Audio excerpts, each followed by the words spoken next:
This is Jamey with Stonemaier Games, and today I'm going to talk about my favorite mechanism in a game called Six Nimmt.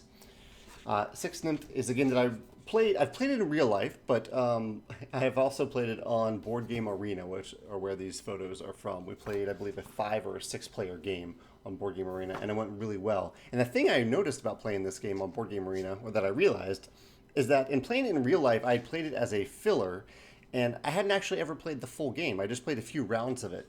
And I realized that in a game like this, that really matters because my favorite mechanism in Six Nymph, which very briefly is a game about playing cards from your hand simultaneously with other players and putting them out in an order in different rows based on what numbers each of you played, and at times taking cards from those rows. So if you play the lowest number, you will have to take you have to take a card right away or take a row. And if you finish a row, you have to take all cards in that row. And cards in the rows are worth different amounts of points. It's not the number on the card. It's like the little icons in the middle are the points that you get. And you don't want to do that. And this is a game where you don't want points. Rather, whenever you take one of these cards, you're essentially losing points. And this is my favorite mechanism in the game, that you start with, I believe, 66 points. That's how much we started with at our player count. That might be the case for all player counts.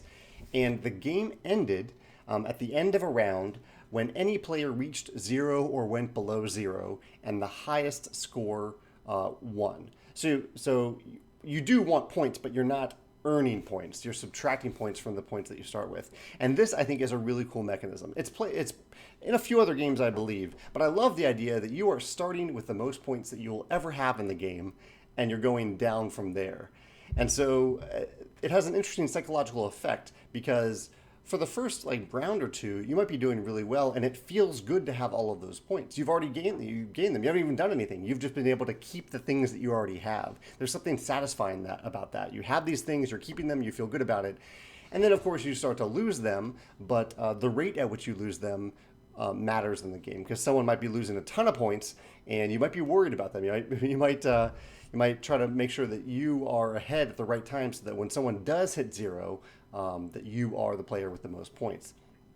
It's just a neat mechanism. It's a little psychological thing, and I'm sure you can think of some examples in the comments of other games that do this, but I really like that element in Six Nymph, that you start with the most points that you'll ever have, and you lose them throughout the game, and that the winner, while is like in many games, the winner is the player with the most points.